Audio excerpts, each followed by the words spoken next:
the happy world of 5FM Radio, your adult contemporary radio station in Zambia, connecting you to the newsmakers and events that make news in the global age. And now, with the main news bulletin, this is Grace Msimuko. Good afternoon. This is 5FM Main News. The headlines. ZNS partners with Rainbow Milling, a private milling company in Eastern Province, to address the escalating milling meal prices.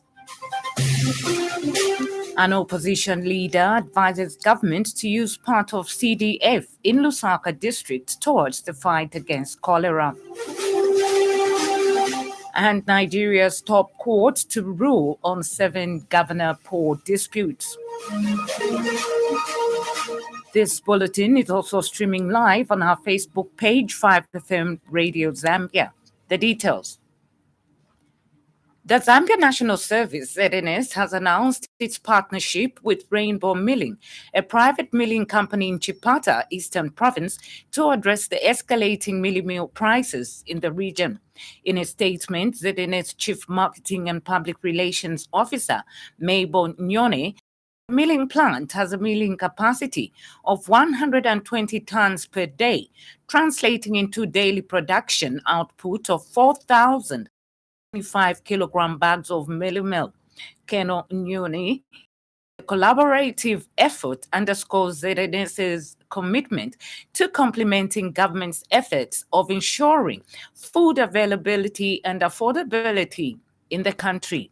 She says ZNS will ensure an adequate supply of the staple commodity to the residents of Eastern Province by optimizing the full production capacity of the plant for speedy distribution of the commodity to all needy areas.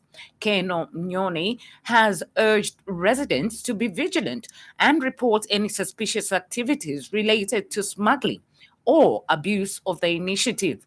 She has further encouraged businessmen and women interested in trading in Eagle's milling meal to come forward and partner with the institution. Opposition Zambia Must Prosper leader Kelvin Fube has challenged the UPND administration to give an outline on how it will completely end the cholera pandemic by 2025 from a plan adopted from the previous regime when it will be toward the dissolution of parliament. Addressing the media this morning, Mr. Fube has charged that there are no policy directions on ending the pandemic from key government ministries such as the Ministry of Health, the Ministry of Water Development and Sanitation, and the Ministry of Infrastructure and Urban Development. He has since advised government direct part of the Constituency Development Fund towards contracting cleaning companies to clean the city. He says the CDF should be used in establishing infrastructure which will ensure that the hygiene situation in the city is addressed. 2022, our president, Hakainde Hichilema, accepted a prestigious appointment as Global Cholera Control Champion, given to him by the Global Task on Cholera Control at the World Health Assembly in Geneva, Switzerland. He flew there on taxpayers' money, accepted this award. And yet, 5 months later, in October last year, 2023, this latest cholera outbreak broke out in Zambia. The UPND government totally ignored all warning signs, including the protocols and reaction times set in the Zambia Multilateral Cholera Elimination Plan of 2019.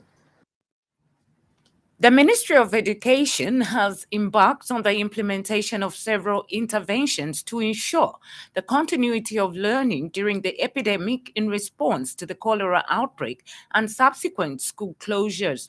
Ministry of Education Head of Communications, Kunda Mando, says the interventions are aimed to provide alternative means of learning to learners, parents, and teachers affected by the crisis. Ms. Mando says one of the primary interventions by the Ministry of Education is the promotion of distance learning and the use of online platforms. She has encouraged learners to access educational materials and resources through online platforms and mobile applications. Ms. Mando says the ministry also has radio and television broadcasts on AGU-TV, ZNBC TV4 on Topster Decoder for grade 12, and audio lessons on community radio stations nationwide aired daily for grade 7. The Ministry of Education has engaged 42 community radio stations, giving their services for free under their corporate social responsibility, their corporate social responsibility that is there to reach out to the community. So we're really grateful to these community radio stations. The Zambia Institute of Independent Media Alliance has appealed to government to extend the 3-year tax holiday on broadcasting equipment to the print media industry, where the newspaper business faces increasing challenges. Zima consultant Wilson Pondamali says the alliance has persistently advocated for this extension since the previous regime views this as a positive sign of the government's commitment to the development of the media sector in the country. Mr. Pondamali says in acknowledging the government's strides, Zima highlights the successful passing of the Access to Information Bill into law by President Hakainde Hichilema. He says this legislation aims to enhance information accessibility, protect human rights, and mark a positive step towards media development. While efforts are underway to harmonize the Independent Broadcasting Authority, IBA, and Zambia National Broadcasting Corporation, ZNBC Acts, Zima urges the government to expedite the establishment of the Zambia Media Ethics Council, ZAMEC. This would ensure greater independence, job security, and improved services for journalists in both the private and public sectors. In other stories trending this afternoon,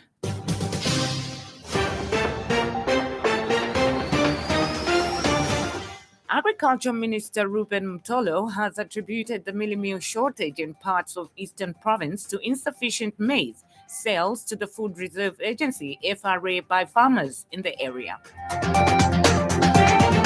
University of Zambia historian Bizek Piri has urged the government to find an amicable solution to the root cause of the resurgence of the Barose Land Agreement, including the Umozi Kumawa. Stay tuned for business news.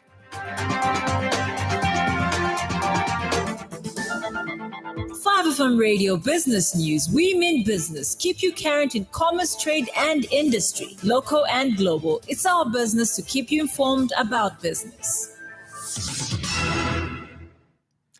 The Civil Aviation Authority Board of Directors has announced the appointment of Captain Derek Luembe as the authority's new Director General with immediate effect.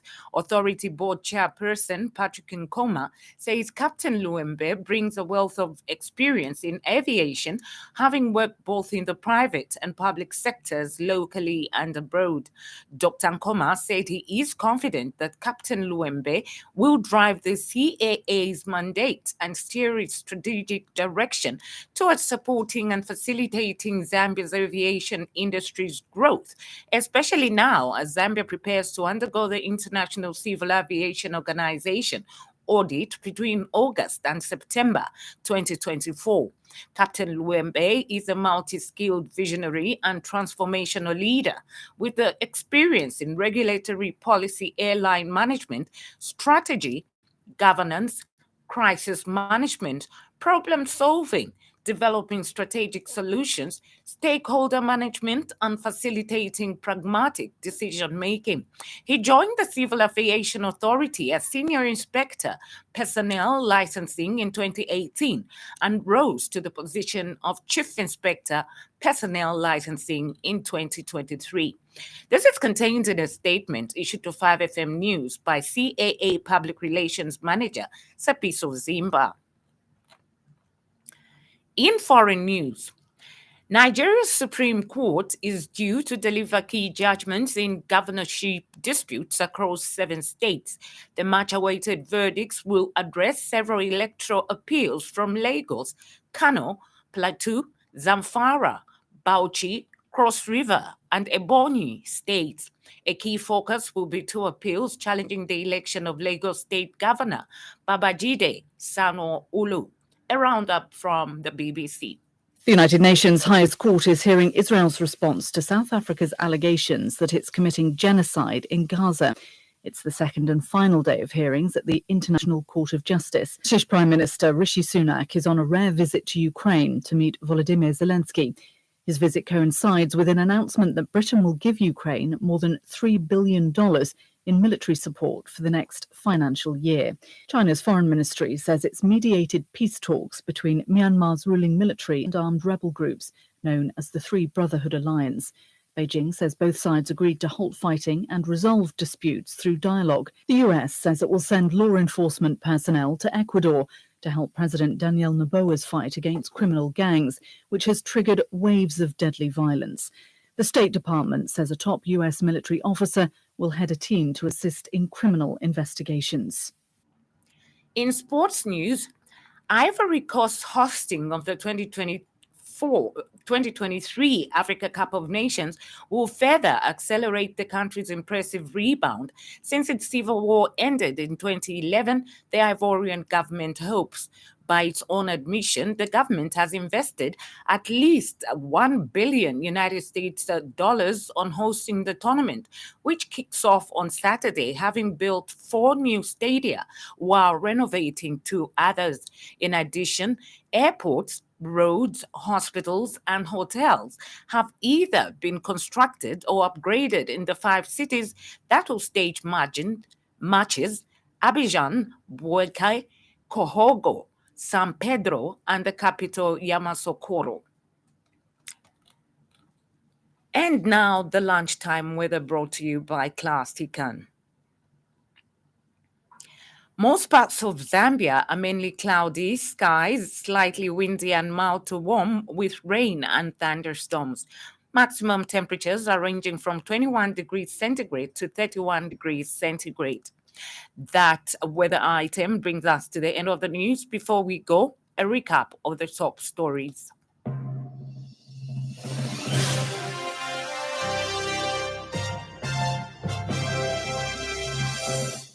Zambia National Service partners with Rainbow Milling, a private milling company in Eastern Province, to address the escalating milling meal prices. An opposition leader advises government to use part of CDF in Lusaka district towards the fight against cholera. And Nigeria's top court to rule on 7 governor poll disputes. For these and more stories, you can follow us on Facebook, 5FM Radio Zambia. On behalf of the entire news crew and the technical department, thank you for listening to the happy world of 5FM Radio. Stay safe and stay tuned to 5FM Radio. My name is Grace Msimuko. Do have a safe and pleasant weekend.